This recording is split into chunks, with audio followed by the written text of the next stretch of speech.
Dear students, twelfth mathematics की online classes में आपका फिर से स्वागत है। तो यहाँ हमने लास्ट वीडियो के अंदर प्रॉपर्टीज़ ऑफ मैट्रिक्स एडिशन के बारे में डिस्कस किया था और आज हम इस वीडियो के अंदर सबसे पहले प्रॉपर्टीज़ ऑफ मैट्रिक्स मल्टीप्लिकेशन के बारे में डिस्कस करेंगे। तो देखिए, मैट्रिक्स मल्टीप्लिकेशन की सबसे पहली जो प्रॉपर्टी है वो क्या होती है, वही होती है कि generally matrix multiplication is not competitive.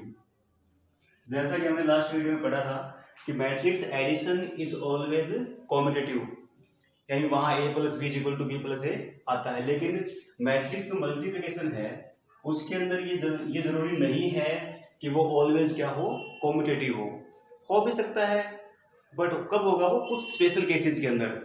और नॉर्मली क्या होता है, ये नॉट कॉम्पिटिटिव होता है। अब सपोज कीजिए अपने पास मैट्रिक्स ए है जिसका ऑर्डर है n क्रॉस n, और एक अपने पास मैट्रिक्स बी है जिसका ऑर्डर भी क्या है, m क्रॉस n है।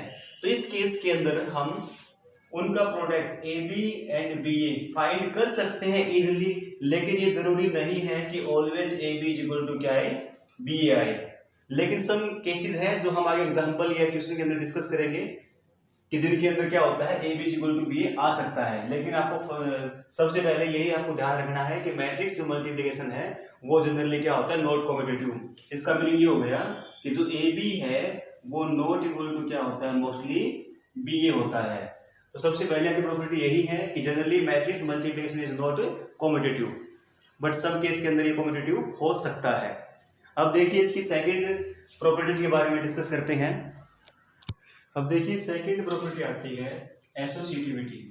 इसमें क्या होगा, इसमें हमें थ्री मैट्रिक्स की रिक्वायरमेंट होगी। तो हमने यहाँ क्या लिखा कि let be have three matrix A B and C, जो इस तरह से है कि such that they are compatible for product A B and B C. यानी कि जो हमने यहाँ पर ए बी और सी थ्री मैट्रिक्स हमने कंसिडर की है वो इस तरह से है, या उनका ऑर्डर कुछ इस तरह से है कि हम वहां पर ए बी का मल्टीप्लाई भी करवा सकते हैं और बी सी का मल्टीप्लाई भी करवा सकते हैं। तो देन जो ये मैट्रिक्स है वो क्या करेगी, matrix multiplication follow law of associativity. यानी कि तब इस केस के अंदर जो यहाँ पर मैट्रिक्स मल्टीप्लिकेशन क्या हो जाएगा, एसोसिएटिव हो जाएगा।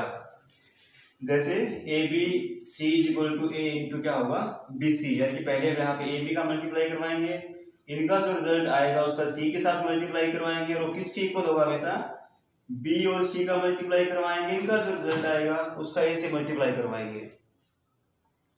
हमें क्या रिजल्ट मिलेगा, हमारे पास में यहाँ ये रिजल्ट आएगा ये कि A B into C equal to A into B C. यानी कि पहले हम यहाँ ए बी का मल्टीप्लाई करवाएंगे, इनका जो रिजल्ट आएगा उसका फिर सी के साथ मल्टीप्लाई करवाएंगे, और ये किसके इक्वल होगा, ऑलवेज बी और सी का मल्टीप्लाई, इनका जो रिजल्ट आएगा उसका फिर हम ए के साथ में मल्टीप्लाई करवाएंगे। तो यहाँ से अपना जो कंक्लूजन क्या निकलता है कि अगर अपने पास में three matrix A B and C है जो अपने पास इस तरह से है कि उनका प्रोडक्ट ए बी भी पॉसिबल है और बी सी भी पॉसिबल है, तो उस केस में जो मैट्रिक्स मल्टीप्लिकेशन है वो क्या फॉलो करेगा, लॉ ऑफ एसोसिएटिविटी को फॉलो करेगा, जिससे हमें क्या मिलेगा, A B into C equal to A into B C. तो अब हम यहाँ बात करते हैं थर्ड प्रॉपर्टी की। स्टूडेंट्स, अपनी थर्ड प्रॉपर्टी आती है आइडेंटिटी। अब देखिए मैट्रिक्स मल्टीप्लिकेशन के अंदर आइडेंटिटी का मीनिंग क्या होता है कि अगर मान लो हमें यहाँ किसी मैट्रिक्स ए को किसी और मैट्रिक्स से मल्टीप्लाई करवाना है और हमारा जो आंसर है वो चेंज ना हो, तो हम यहाँ किस मैट्रिक्स से मल्टीप्लाई करवाएंगे। तो यहाँ देखिए ये आपको समझाने से पहले आपको एक नॉर्मल एग्जांपल देता हूँ मैं कि मान लीजिए मेरे पास 5 नंबर है, इसको मुझे यहाँ किसी नंबर से मल्टीप्लाई करवाना है और मेरा आंसर भी चेंज ना हो, तो मैं किससे मल्टीप्लाई करवाऊंगा, यहाँ मैं 1 से करवाऊंगा। और ये जो 1 है ये अपना क्या होता है, नॉर्मल मल्टीप्लाई के लिए हमारा ये क्या होता है, आइडेंटिटी इसको बोल सकते हैं अपन ये। तो मैट्रिक्स वाले केस में क्या होगा, यूनिट मैट्रिक्स होगी अपनी, ये क्या होगी, यूनिट मैट्रिक्स होगी ये। यानी कि जो यूनिट मैट्रिक्स होती है वो अपनी क्या होती है, आइडेंटिटी मैट्रिक्स होती है, किसके लिए, फोर मैट्रिक्स मल्टीप्लिकेशन के लिए। तो सपोज कीजिए अपने पास मैट्रिक्स ए है जिसका ऑर्डर क्या है, n क्रॉस n है, तो तब अपने पास में ऑलवेज क्या आएगा, I N into A is equal to क्या आएगा, A is equal to A into I N. अब इसका मीनिंग क्या देखिए, आई एन, यहाँ ये जो आई होती है, आई अपने पास में क्या होती है, यूनिट मैट्रिक्स जिसे बोलते हैं, जो हमने सबसे पहले फर्स्ट वीडियो के अंदर हमने डिस्कस किया था। और कई बार देखिए यहाँ पर आई के बेस में यहाँ 2 लिखा होता है, आई के बेस में यहाँ 3 लिखा होता है, आई के बेस में 4 लिखा होता है। अब I2 का मीनिंग क्या होता है कि जो यूनिट मैट्रिक्स है उसका ऑर्डर क्या है, 2 क्रॉस 2 है। 3 का मतलब क्या हो जाएगा, ऑर्डर क्या है, 3 क्रॉस 3 है। 4 का मीनिंग क्या हो जाएगा, ऑर्डर क्या है, 4 क्रॉस 4 है। तो ऐसे ही IM का मीनिंग क्या हो जाएगा, unit matrix of order m। m बोल दीजिए आप, या फिर of order m cross m बोल दीजिए। और यहाँ पर IN का मीनिंग क्या है, unit matrix of order n, यानी कि जो हमारे मैट्रिक्स है उसका ऑर्डर क्या है, यूनिट मैट्रिक्स का ऑर्डर क्या रहेगा, n क्रॉस n रहेगा। तो ये जो I है अपना यूनिट मैट्रिक्स है, वही एक्चुअली क्या होती है, identity matrix for matrix multiplication होती है ये। यानी कि अगर हम I की अगर हम किसी और मैट्रिक्स के साथ मल्टीप्लाई करवाते हैं तो हमारा रिजल्ट चेंज नहीं होगा। जो अपनी मेन मैट्रिक्स है अपना आंसर भी क्या आएगा, वही आएगा। अब देखिए इसकी फोर्थ प्रॉपर्टी कौन सी होती है। फोर्थ जो प्रॉपर्टी आती है मैट्रिक्स मल्टीप्लिकेशन वो क्या है कि मैट्रिक्स मल्टीप्लिकेशन इज क्या है, डिस्ट्रीब्यूटिव है। तो मैट्रिक्स जो मल्टीप्लिकेशन है वो क्या होता है, डिस्ट्रीब्यूटिव होता है with respect to matrix addition. अब इसका मीनिंग क्या, देखिए जो मैं आपको यहाँ समझाता हूँ मैं कि मान लीजिए अपने पास मैट्रिक्स ए है, इसका ऑर्डर क्या है, n क्रॉस n है। ये मैं ए का ऑर्डर यहाँ लिखता हूँ, ए का ऑर्डर क्या है, n क्रॉस n है। And B and C are matrix of same order, suppose कीजिए n क्रॉस p है। तो जो b है और c है उनका ऑर्डर क्या है, n क्रॉस p है। तो तब उस केस के अंदर अपने पास में क्या होगा कि a इंटू बी प्लस सी जो ऑलवेज इक्वल आएगा ए बी प्लस ए सी के। यानी कि जो मैं ये तीनों जो मैट्रिक्स ए बी और सी है वो किसे फॉलो करेंगी, डिस्ट्रीब्यूटिव लॉ को फॉलो करेंगी। अब यहाँ हमें सोल्व कैसे करना, देखिए a इंटू बी प्लस सी का मीनिंग क्या हो गया, पहले b और c को ऐड करना होगा। और यहाँ देखिए b और c का एडिशन इजिली हो जाएगा। क्यों हो जाएगा, क्योंकि B और C है दोनों ही सेम ऑर्डर की मैट्रिक्स है, और अगर सेम ऑर्डर की मैट्रिक्स है तो उनका एडिशन पॉसिबल है। और फिर इनका जो रिजल्ट आएगा उनका हमें मल्टीप्लाई करवाना है किसके साथ में, A के साथ में। अब जैसा कि आपको पता है कि जब हम ऐड करते हैं तो जो ऑर्डर होता है मैट्रिक्स का, या जो हमारा रिजल्ट आता है लास्ट में ऐड करने के बाद, उस मैट्रिक्स का जो ऑर्डर होता है वो किसके इक्वल होता है, जो अपना जो स्टार्टिंग की जो 2 मैट्रिक्स थी जिनको हमने ऐड किया है उन्हीं के इक्वल होता है। तो यहाँ बी और सी को ऐड करेंगे तो इनका जो ऑर्डर आएगा बी प्लस सी का वो क्या आएगा, n क्रॉस p आएगा। और a का ऑर्डर क्या है, n क्रॉस n है। तो देखिए इन दोनों का मल्टीप्लाई इजिली हो जाएगा। क्यों हो जाएगा, क्योंकि यहाँ नंबर ऑफ कॉलम्स कितने हैं, n, और यहाँ नंबर ऑफ रोज कितनी है, n। तो ये अपना पॉसिबल है। इज इक्वल टू क्या होगा, ए बी। आप चेक करते हैं a और b का मल्टीप्लाई होगा या नहीं होगा। A का ऑर्डर क्या है, n क्रॉस n, B का ऑर्डर क्या है, n क्रॉस p। तो n is equal to n आ गया, पॉसिबल है। A C का भी मल्टीप्लाई हो जाएगा क्योंकि n क्रॉस n है और C का ऑर्डर भी n क्रॉस p है।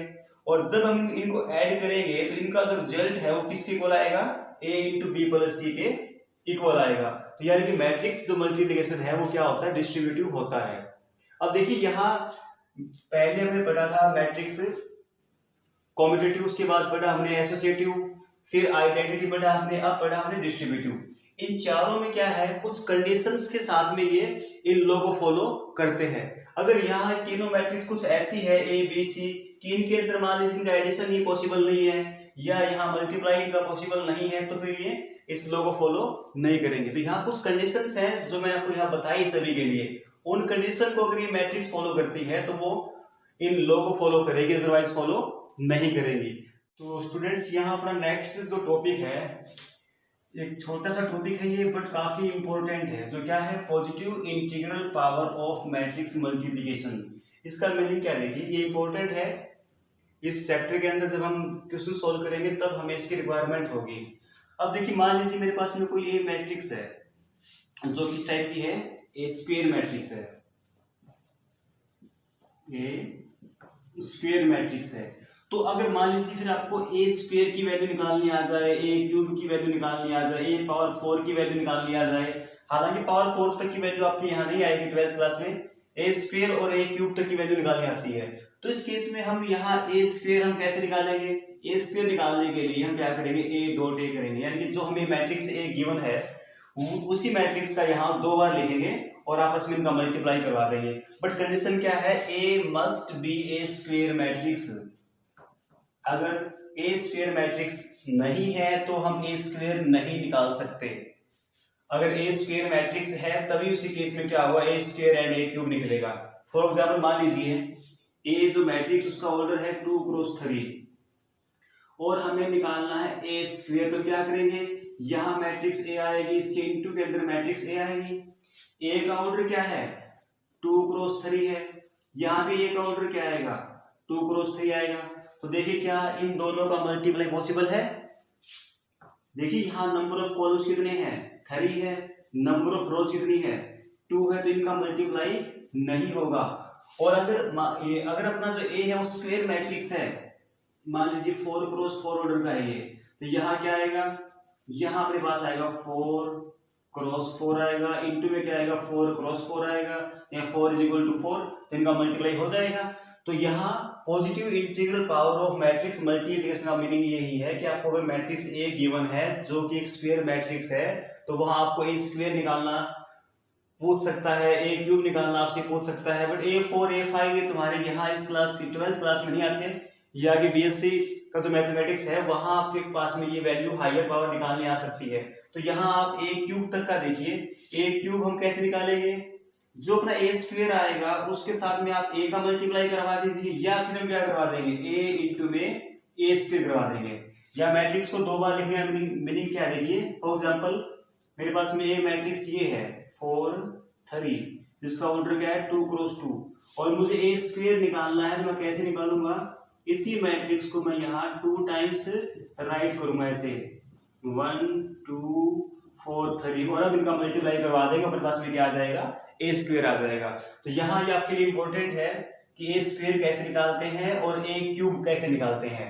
अगर मैट्रिक्स बी है तो B square B cube, matrix का जो नेम अगर सी है तो सी स्क्वायर और सी क्यूब कैसे निकालते हैं। तो ए स्क्वायर के लिए आप ए डॉट ए करेंगे, ए क्यूब के लिए ए स्क्वायर डॉट ए कर दीजिए या फिर ए डॉट ए स्क्वायर कर दीजिए, तो वहां से आपके पास वैल्यू आ जाएगी। बस कंडीशन यही है कि ए स्क्वायर के अंदर आपसे क्वेश्चन नॉर्मली पूछा जाए कि positive integral power of matrix multiplication निकालने के लिए किसी मैट्रिक्स के लिए क्या कंडीशन जरूरी है, तो वो कंडीशन क्या होगी कि जो गिवन मैट्रिक्स है must be A square matrix. तो आप ये पॉइंट याद रखेंगे ये कि हायर पावर निकालने के लिए किसी मैट्रिक्स की अपने पास में जो कंडीशन जो इंपॉर्टेंट हो क्या होती है, A must be A square matrix. Students अपना प्रॉपर्टीज ऑफ मैट्रिक्स के अंदर जो लास्ट अपना टॉपिक आता है वो ये है कि ट्रांसपोज ऑफ ए मैट्रिक्स। ये इंपॉर्टेंट है ये टॉपिक भी, कि ट्रांसपोज ऑफ ए मैट्रिक्स क्या होता है।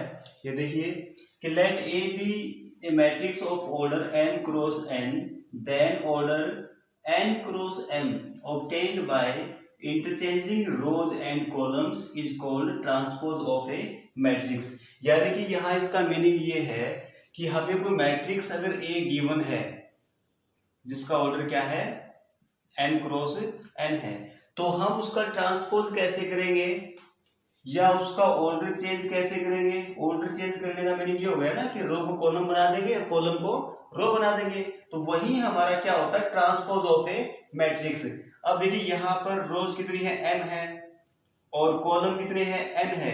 जब हम इसका ट्रांसपोज करेंगे तो यहाँ पर जो कॉलम्स जो रो क्या बन जाएगी n बन जाएगी और कॉलम्स क्या बन जाएंगे m बन जाएंगे, और ट्रांसपोज को a पावर t से डिनोट किया जाता है। तो ट्रांसपोज ऑफ ए मैट्रिक्स क्या होता है कि अपने पास में कोई भी मैट्रिक्स A गिवन है या B गिवन है या C गिवन है, जब हम उसके रोज एंड कॉलम्स को आपस में इंटरचेंज कर देंगे और इंटरचेंज करने के बाद अपने को जो मैट्रिक्स मिलेगी उसे क्या बोलते हैं ट्रांसपोज ऑफ ए मैट्रिक्स बोलते हैं। और ट्रांसपोज ऑफ मैट्रिक्स को A पावर T या फिर A के यहाँ ऊपर डैश लगाकर इसको डिनोट किया जाता है। फॉर एग्जाम्पल हमने यहाँ कंसीडर किया मैट्रिक्स A जिसका ऑर्डर क्या है 3 क्रॉस 2, एलिमेंट्स क्या है 2 1 3 2 4 0। अब हमें इसका ट्रांसपोज करना है, A पावर T निकालना है, तो क्या करेंगे, मैंने आपको बताया था ना कि रो और कॉलम को आपस में इंटरचेंज करवाना है हमें। तो यहाँ पहली जो रो क्या है 2 1 है, इसका हम क्या बना देंगे कॉलम बना देंगे। सेकंड रो क्या है 3 2, इसका भी हम यहाँ क्या करते हैं कॉलम बना देंगे। और थर्ड रो क्या है 4 0, इसका भी यहाँ कॉलम बना देंगे, तो ये हमारे पास में क्या आ जाएगा, ट्रांसपोज ऑफ मैट्रिक्स आ जाएगा। ये देखिए ऑर्डर क्या था 3 क्रॉस 2, और ट्रांसपोज करने के बाद ऑर्डर क्या हो गया 2 क्रॉस 3। एक और एग्जांपल देखिए, सपोज कीजिए मेरे पास में मैट्रिक्स ए है 2 1 3 2 या 4 और ये 6 मान लीजिए आप, ये जिसका ऑर्डर क्या है 2 क्रॉस 3, और मैं इसका अगर ट्रांसपोज करता हूं तो मेरे पास में मैट्रिक्स क्या आएगी। ट्रांसपोज कैसे करते हैं, फर्स्ट जो रो है उसको फर्स्ट कॉलम बना दो आप 2 1 4, सेकंड जो रो है उसको सेकंड कॉलम बना दो आप 3 2 6, और ऐसा करने के बाद में अपने पास जो मैट्रिक्स आएगी वो क्या हो जाएगी, ट्रांसपोज ऑफ मैट्रिक्स हो जाएगा। ठीक है, अब देखिए ट्रांसपोज ऑफ मैट्रिक्स में आगे अपने 2 पार्ट्स आते हैं। फर्स्ट होता है सिमेट्रिक मैट्रिक्स और सेकंड होता है स्क्यू सिमेट्रिक मैट्रिक्स। तो सबसे पहले सिमेट्रिक मैट्रिक्स की बात करते हैं, भी क्या ये कौन सी होती है कि let A B A square matrix. तो पहली बात डेफिनेशन क्या हो गई सिमेट्रिक के लिए कि जो गिवन मैट्रिक्स हो क्या होनी चाहिए, ए स्क्वायर मैट्रिक्स, जिसके अंदर क्या होता है row is equal to column होते हैं। Then if A transpose is equal to A, यानी कि हमने मैट्रिक्स स्क्वायर मैट्रिक्स का हमने ट्रांसपोज किया और अपने पास में वापस वही मैट्रिक्स आ जाती है, तो उस केस में जो मैट्रिक्स ए है वो क्या हो जाएगी, सिमेट्रिक मैट्रिक्स हो जाएगी। यानी कि हमने मैट्रिक्स का ट्रांसपोज किया और हमें पहले से जो गिवन मैट्रिक्स थी वही मिल जाती है, तो उस केस में वो गिवन मैट्रिक्स क्या हो जाएगी, सिमेट्रिक मैट्रिक्स हो जाएगी। फॉर एग्जांपल देखिए मैंने यहाँ पर मैट्रिक्स ए कंसीडर किया 2 3 3 2। अब देखिए इसका मैं ट्रांसपोज करता हूं तो ये जो पहली जो रो है इसको मैंने ये पहला कॉलम बना दिया 2 3 2 3, और सेकंड जो रो है इसको मैंने सेकंड कॉलम बना दिया 3 2 3 2। अब देखिए ट्रांसपोज करने के बाद में हमारे पास वैल्यू क्या आई 2 3 3 2, और जो मैट्रिक्स गिवन थी वो भी क्या थी 2 3 3 2, दोनों सेम है ना, यानी कि ए का जो ट्रांसपोज है वो ए के इक्वल आ गया, तो ये जो मैट्रिक्स क्या हो जाएगी, सिमेट्रिक मैट्रिक्स हो जाएगी। तो इसलिए आपको ध्यान रखना है जब भी आप किसी स्क्वायर मैट्रिक्स का ट्रांसपोज करते हो और आपके पास में वही सेम मैट्रिक्स आ जाती है, तो उस केस में जो आपको जो गिवन स्क्वायर मैट्रिक्स वो क्या हो जाएगी, सिमेट्रिक मैट्रिक्स हो जाएगी। और नेक्स्ट आती है स्क्यू सिमेट्रिक मैट्रिक्स। सेकंड क्या आती है, स्क्यू सिमेट्रिक मैट्रिक्स, इसका ठीक अपोजिट है। कैसे, let A B A square matrix then if A transpose is equal to minus of A, यानी कि हमने मैट्रिक्स का ट्रांसपोज किया और माइनस ऑफ ए आ जाता है, यहाँ क्या था प्लस का ए था, ये माइनस ऑफ ए आ जाता है, then A is called skew symmetric matrix. तो आपको ये दोनों साइड समझ में आ गया ना कि ट्रांसपोज किया सेम मैट्रिक्स आ जाती है तो सिमेट्रिक, और माइनस ऑफ ए आ जाता है तो क्या हो जाएगी, स्क्यू सिमेट्रिक हो जाएगी। फॉर एग्जांपल हमने यहाँ मैट्रिक्स ए कंसीडर किया 0 2 -2 0। अब हम इसका ट्रांसपोज करते हैं, तो ये जो फर्स्ट रो है 0 2 0 2 हमने फर्स्ट कॉलम बना दिया, -2 0 सेकंड जो रो है हमने यहाँ सेकंड कॉलम बना दिया -2 0। अब हम क्या करते हैं, यहाँ से माइनस बाहर कॉमन निकालते हैं, बाहर माइनस कॉमन निकालते हैं, जीरो पे तो कोई इफेक्ट होना नहीं है, जीरो रहेगी। ये जो माइनस का 2 था ये कैसा हो जाएगा, प्लस का हो जाएगा, और ये जो प्लस का 2 है ये कैसा हो जाएगा, माइनस का हो जाएगा, जीरो सेम रहेगी। अब देखिए ये जो मैट्रिक्स है 0 2 -2 0 0 2 -2 0 जो क्या थी ए, ये मैट्रिक्स ए है, बाहर क्या है माइनस का सिंबल है, तो क्या हो गया -a, इसलिए ये जो मैट्रिक्स है वो अपनी क्या हो जाएगी, स्क्यू सिमेट्रिक मैट्रिक्स हो जाएगी। तो मैं उम्मीद करता हूं आपको ये दोनों टाइप और ट्रांसपोज ऑफ मैट्रिक्स का जो टॉपिक है वो आपको समझ में आ गया होगा। ट्रांसपोज क्या होता है, रो और कॉलम को आपस में इंटरचेंज करवाना। सिमेट्रिक क्या होता है, अगर अपने पास में कोई गिवन स्क्वायर मैट्रिक्स है, हमने उसका ट्रांसपोज किया, वापिस हमें सेम वही मैट्रिक्स मिल जाती है तो क्या हो जाएगी, सिमेट्रिक हो जाएगी। और अगर उसका नेगेटिव मिल जाता है तो क्या हो जाएगी, वो स्क्यू सिमेट्रिक मैट्रिक्स हो जाएगी। एंड एग्जांपल्स सोल्व करेंगे। तो थैंक यू।